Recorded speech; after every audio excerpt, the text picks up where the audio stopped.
আলু কেটে নিয়েছি।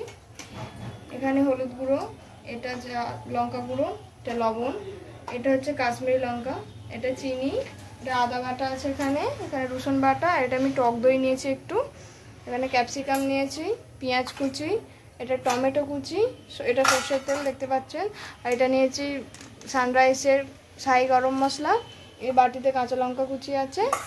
আর এটা আমি ফোড়নে দেবো, এতে হচ্ছে ফোড়নে মানে তেলের প্রথমে দেবো শুকনো লঙ্কা আছে, তেজপাতা, গোটা জিরে, এলাচ, এটাকে একটু শিলে থেতো করে নিয়েছি, আর এটা হচ্ছে দারচিনি, আর এটা লবণ। দেখুন আমি এই মাংসটা মাখিয়ে নিচ্ছি। তার জন্য আমি প্রথমে এতে হলুদ গুঁড়ো দিয়ে দেবো 3 চামচের মতো, এটা লঙ্কা গুঁড়ো দিয়ে দিচ্ছি অল্প করে 1.5 চামচের মতো দিলাম, কাঁচা লঙ্কা দেবো, দেখলেন ওখানে আছে, কাশ্মীরি লঙ্কা দিয়ে দিলাম 3 চামচের মতো, এতে সুন্দর কালার হবে। টক দইটা এখন আমি একটু অল্প করে দিয়ে দেবো, আর বাকিটা আমি মশলা কষার সময় দেবো। এখন 3 চামচ দিয়ে দিলাম, আর এই বাকিটা মশলা কষাবো যখন তখন দেবো। লবণটা দিয়ে দেবো, 3 চামচের মতো লবণ দিয়ে দিচ্ছি আমি, আর বাকিটা মশলা কষানোর সময় দেবো। তো এটা আমি ভালো করে মাখিয়ে নেবো, আর একটু সর্ষের তেল দিয়ে দেবো, অল্প করে সর্ষের তেল দিয়ে দিচ্ছি।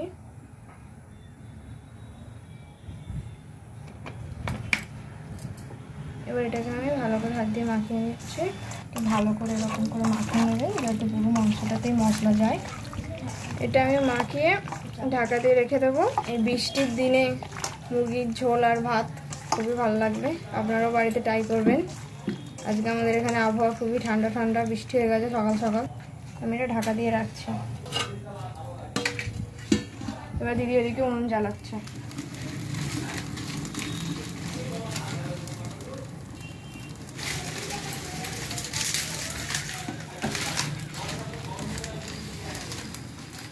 দেখুন দিদি উনুন জ্বালিয়ে দিয়েছে, কড়াও বসিয়ে দিয়েছে। এবার আমি কড়াইতে তেল দিয়ে দিচ্ছি। তেলটা দিতেই গরম হয়ে গেছে, কারণ দিদি অনেকক্ষণ আগেই কড়াটা বসিয়ে দিয়েছিল। এবার আমি আস্তে আস্তে আলুগুলো দিয়ে দেবো। দেখুন আমি সব আলুগুলো দিয়ে দিয়েছি, এগুলোকে এবার লাল লাল করে ভেজে নেব। দেখুন আমার আলুগুলো ভাজা হয়ে গেছে, আমি এবারে আলুগুলো তুলে নিচ্ছি। আপনারাও ঠিক এরকমভাবে লাল লাল করে ভেজে নেবেন আলুগুলোকে। এবার এই তেলেই রান্নাটা হয়ে যাবে, আর তেল দিতে লাগবে না। তেজপাতা, শুকনো লঙ্কা, আর জিরে, এলাচ, দারচিনি, লবঙ্গ দিয়ে দিলাম। এবারে রসুনটা দিয়ে দিচ্ছি। রসুনটা দিয়ে আমি একটু ভেজে নেব লাল লাল করে।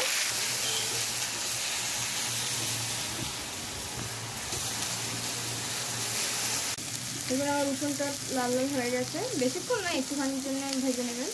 এবার আমি কেটে রাখা পেঁয়াজটা দিয়ে দিচ্ছি। পেঁয়াজটা দিয়ে খুব ভালো করে লাল লাল করে একটু ভেজে নেবেন, তারপরে আদাটা দেবেন। আমি তারপরে আদাটা দেবো, এখন পেঁয়াজটাকে ভেজে নিই। পেঁয়াজে একটু লবণ দিয়ে দেবো যাতে পেঁয়াজটা তাড়াতাড়ি নরম হয়ে যাবে, আর একটু সামান্য পরিমাণে চিনি দিয়ে দিচ্ছি, এতে সুন্দর কালার হবে। দিয়ে আমি পেঁয়াজটাকে ভালো করে নাড়াচাড়া করবো। দেখুন আমার পেঁয়াজটা ভাজা ভাজা হয়ে গেছে লাল লাল করে।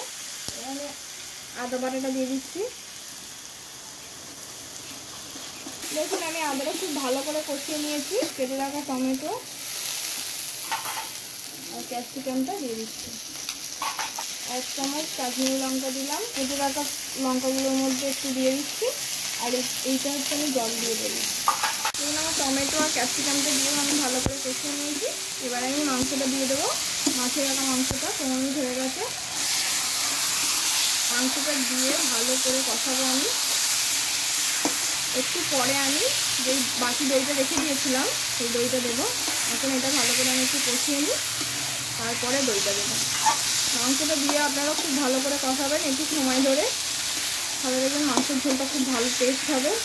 একটু কমিয়ে কমিয়ে কষাবেন, গ্যাসে করলে গ্যাসের ফ্লেমটা একটু কম করে কষাবেন, আর উনুনের জালটা একটু ধীরে ধীরে দিয়ে কষাবেন। দেখবেন মাংস থেকে তেলও ছাড়বে, খুব ভালো টেস্ট হবে।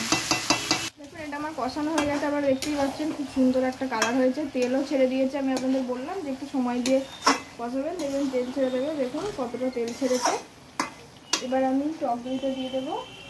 যে বাকি টক দইটা রেখে দিয়েছিলাম এটা দিয়ে দিলাম।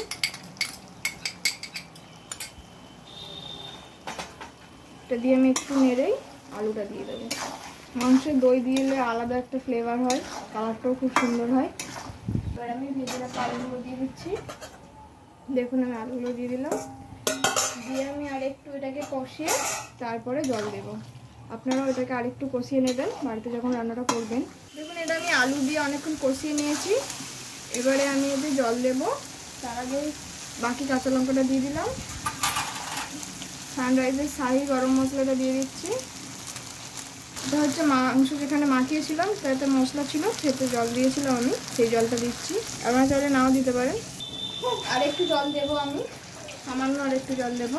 দেখুন আমি জল দিয়ে দিয়েছি। এবার এটাকে আমি আধ ঘন্টার মতো ফুটিয়ে নেব চাপা দিয়ে। তারপর আমি দেখাচ্ছি আপনাদের যে কেমন হলো এটা।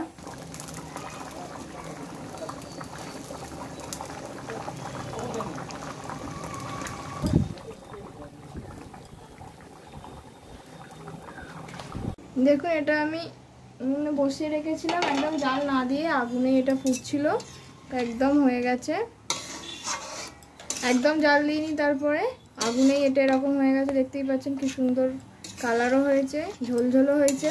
দেখুন আমার রান্নাটা বললাম তখনই হয়ে গেছে। আমি আজকে গামলাতে দেখাচ্ছি না, আজকে একদম ভাতের ডিশে নিয়ে নিয়েছি থালাতে। দেখুন ভাত নিয়েছি, এটা শুধু চাটনি আছে আর শুধু মাংসের ঝোল আছে, আজকে আর কিছু রান্না হয়নি। দেখুন কত সুন্দর লাগছে। তো আপনারাও বাড়িতে এটা ট্রাই করবেন অবশ্যই, করে আমাদের জানাবেন যে আপনাদের কেমন লাগলো। আর আমাদের রান্না ভালো লাগলে অবশ্যই শেয়ার, কমেন্ট এন্ড আমার রান্না সবার আগে দেখার জন্য চ্যানেলটাকে অবশ্যই সাবস্ক্রাইব করে দেবেন। এতক্ষণ আমাদের সাথে থাকার জন্য আপনাদের অসংখ্য ধন্যবাদ। আজকের ভিডিওটা এই পর্যন্ত, আবার দেখা হবে অন্য কোনো ভিডিও নিয়ে। বাই বাই বন্ধুরা।